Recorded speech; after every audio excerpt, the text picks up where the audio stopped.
Hello viewers, আসসালামু আলাইকুম। সবাই কেমন আছেন? আশা করি সবাই অনেক অনেক ভালো আছেন। আলহামদুলিল্লাহ, আমিও ভালো আছি। আমি কল্পনা, টাঙ্গাইল থেকে বলছি। আজকে আরেকটি নতুন ভিডিও নিয়ে আপনাদের সামনে হাজির হয়ে গেলাম। আশা করি আপনাদের ভিডিওটি ভালো লাগবে।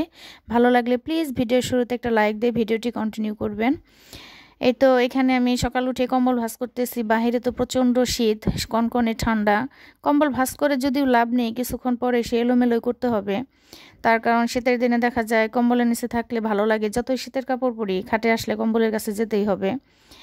আর টিভির রুমে দেখা যায় বাচ্চারা কম্বলের নিচে বসে টিভি দেখে। আবার এই পাশেরটা গুছালেও দেখা যায় আমার বড় মেয়ে পড়তে বসলে কম্বলের নিচেই বসে। এই তো আর কি, গুছালেও ঠিক থাকে না, কিছুক্ষণ পরে এলোমেলোই হবে। কিন্তু তারপরে কি করার, সকালবেলা উঠে বিছানাটা গুছালে ভালো লাগে, মানে ফ্রেশ ফ্রেশ মনে হয়। এর জন্য সকালে উঠে আগে বিছানাটা গুছিয়ে নেই, কিছুক্ষণ পর আবার সে এলোমেলোই হবে। আর শীতের দিনটা এমন একটা দিন, যত আপনি গুছিয়ে রাখেন গুছানো থাকে না। দেখা যাচ্ছে যে শীতের কাপড়ে এই জায়গায় সে জায়গায় শীতের কাপড়, আবার হচ্ছে গিয়ে জুতা, ফ্লোর এই জায়গায় সে জায়গায় জুতা, আবার বিছানাতে লেপ কম্বল বালিশ, মানে সব কিছু মনে হয় বেশি বেশি একদম গাদা মারা। আর এখানে আমি তো খাটটা একটু মুছে নিলাম, মুছে এখন ঝেড়ে ঝুড়ে বিছানাটা সুন্দর করে গুছিয়ে নিব। গুছিয়ে আবার দুপুরে রান্না করতে হবে। গোছালো যেহেতু থাকবে না, কিছুক্ষণ পরে এলোমেলো হবে, তারপরও মনের শান্তির জন্য সকালবেলা উঠে বিছানাটা গুছিয়ে নেই। আর শীতের দিন মনে হয়, আমার কাছে মনে হয় কাজকর্ম একটু বেশি, যতই গুছাই তারপরে গোছানো থাকে না, এলোমেলো হয়ে যায়। আর শীতের দিনে কম্বলের নিচে বসে শুয়ে থেকে গরম ধোয়া ধোয়া ওঠা খাবার খেতে কিন্তু বেশ ভালো লাগে। কিন্তু এই ধোয়া ওঠা খাবারটা রেডি করা যে কতটা কষ্টের, সেটা শুধু আমরা গৃহিণীরাই বুঝি। তার কারণ শীতের মধ্যে পানি ছানতে ভালো লাগে না, সেই পানি ছেনেই তো রান্না করতে হবে, রান্না করতে গেলেও পানি ছানতেই হবে। তো কি আর করা, আমাদের গৃহিণীদের জীবন এরকমই, কাজ করতেই হবে, কষ্ট করতেই হবে। আর শীতের দিনে দেখেন ড্রেসিং টেবিলটাতেও বেশি কসমেটিক এলোমেলো দেখা যাচ্ছে, লোশন, গ্লিসারিন, ভ্যাসলিন, এগুলো কিন্তু শীতের জন্য এক্সট্রা। গরমের দিনে তো কসমেটিক লাগে না, শীতের দিনে বেশি কসমেটিক লাগে। শীতের দিনে সব কিছুই বেশি বেশি কসমেটিক লাগে বেশি, ঘর বাড়ি নোংরা হয় বেশি, এলোমেলো হয় বেশি, আবার কাজকর্ম করতে অনেক কষ্ট হয়। তো কি আর করার, করতে তো হবেই, কারণ আমরা তো গৃহিণী, আমাদের তো কাজকর্ম এগুলো করতেই হবে।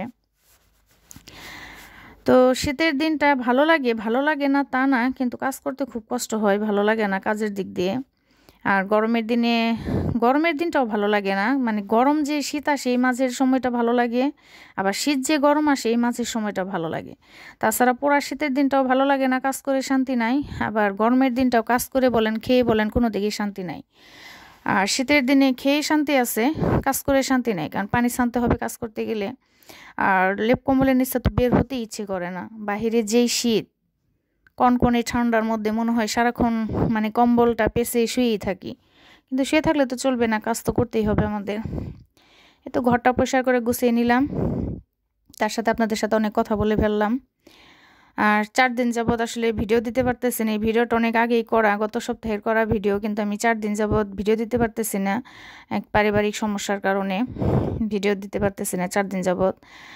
এই জন্য আমার মনে হয় আমার ভাইয়ার আপুরা আমাকে ভুলে গেছে, কারণ ইউটিউব এমন একটা জায়গা, এখানে দেখা যাচ্ছে যে 1-2 দিন গ্যাপ পড়লে মনে হয় আপু ভাইয়াদের কাছ থেকে অনেক দূরে সরে গেলাম, তারা মনে হয় আমাকে ভুলেই গেল, এরকম মনে হয়।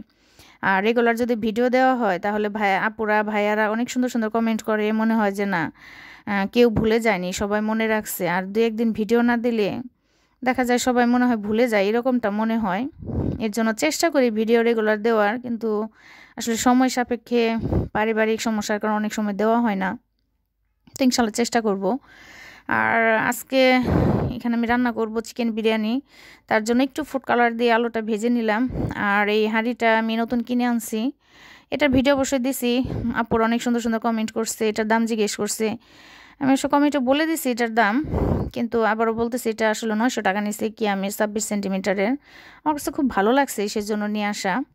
এটাতে এখন, এটা হচ্ছে গত শুক্রবারের ভিডিও, বললাম না আমি 4-5 দিন যাবৎ আসলে ভিডিও দিতে পারতেছি না, একটু পারিবারিক সমস্যার কারণে।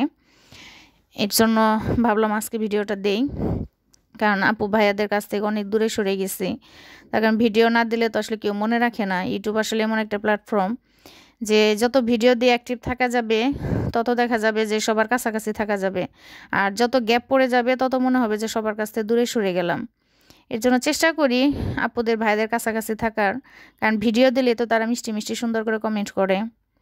ভালো লাগে, কমেন্টগুলো যখন দেখি খুবই ভালো লাগে। পরবর্তীতে আরেকটা ভিডিও বানাতে অনেকটা উৎসাহিত হই। আর এখানে আমি চিকেন বিরিয়ানি রান্না করব, একে একে সব ঘরোয়া মশলা, প্যাকেট মশলা সবই দিয়ে দিলাম। আজকে ভাবলাম সবসময় তো ম্যারিনেট করে বিরিয়ানি রান্না করি, আজকে একটু কষিয়ে অন্যভাবে করি। একই রান্না, মানে একই রকমই সব, কিন্তু একটু প্রসেসটা একটু ভিন্ন করলাম।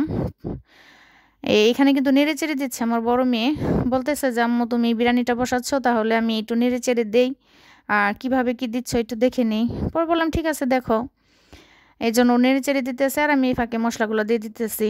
ভাবলাম নতুন কড়াই একটু ভিন্নভাবে রান্না করি, খেতে বেশ ভালো হয়েছে, যেহেতু ভয়েসটা পরেই দেওয়া হয়। আর কড়াইটা অনেক বড়, যেহেতু এখানে আধা কেজি চাল আধা কেজি মাংস নিয়েছি, তাতে দেখা যাচ্ছে কড়াইটা ঠিকভাবে ভরে নেই। এখানে মনে হয় 2 কেজি, এখানে সব মিলিয়ে 1.5 কেজির মতোই হবে, মাংস আধা কেজির বেশিই হবে, চালটা আধা কেজির একটু বেশি দেওয়া হয়েছে। তাতে মিলিয়ে দেখা যাচ্ছে যে 1 কেজির উপরেই হয়েছে রান্না। কিন্তু আমার কাছে মনে হয় যে এটাতে 1.5 কিংবা 2 কেজি যেভাবে রান্না করা যাবে, কড়াইটা অনেক বড়। এটা একটু কষিয়ে নিলাম। আমি তো নর্মালি সবসময় দেখা যাচ্ছে মাংসটা কষিয়ে চালটা পানি দিয়ে ফুটিয়ে তারপরে দেই।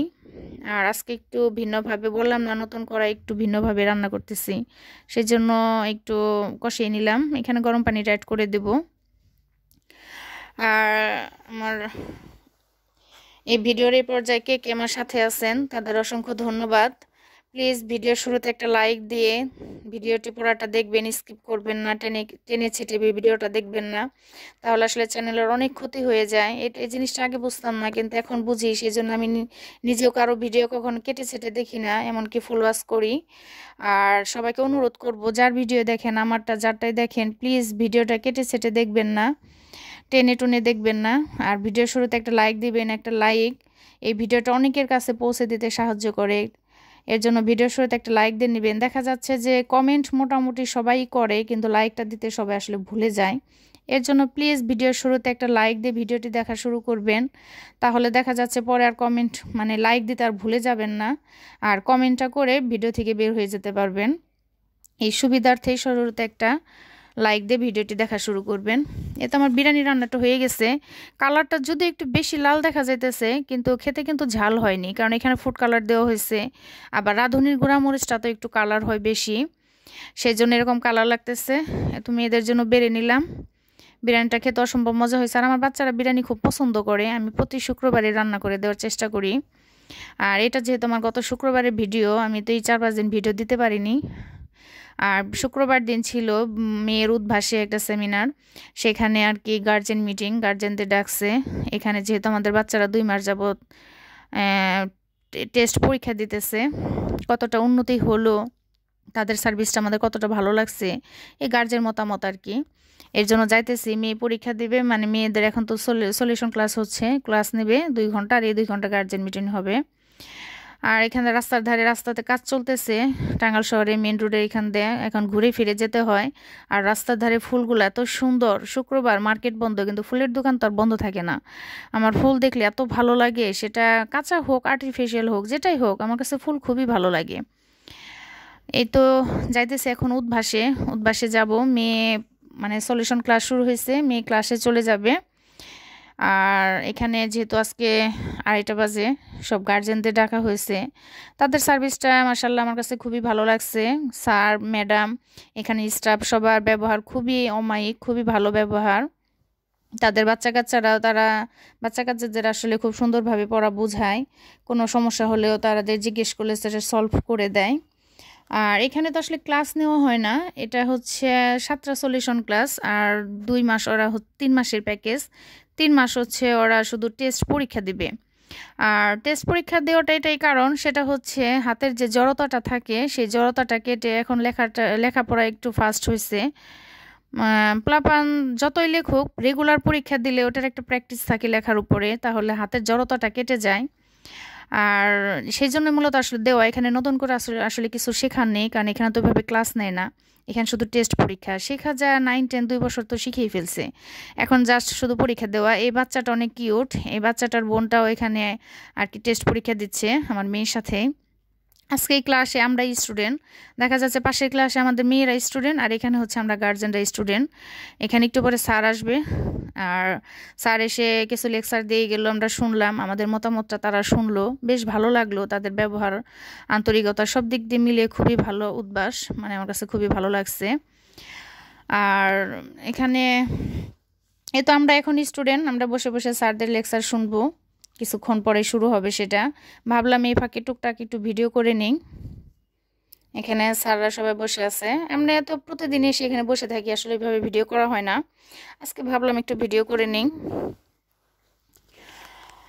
উদ্ভাসে দিয়ে আসলে মেয়ের উন্নতি হয়েছে, বলবো যে না উন্নতি হয়েছে, তার কারণ লেখা একটু ফাস্ট হয়েছে, অনেক বিষয় জানা ছিল না, সেটা আমি শিখে গেছি এখন ইনশাল্লাহ। হয়তো বা বোর্ড পরীক্ষা আল্লাহর রহমতে অনেকটা ফাস্টলি সে লিখতে পারবে, আর যা তার জানা ছিল না সেটাও সে শিখে গেছে ইনশাল্লাহ। বোর্ড পরীক্ষায় হয়তো বা কোনো সমস্যা হবে না আল্লাহর রহমতে, সবাই দোয়া করবেন।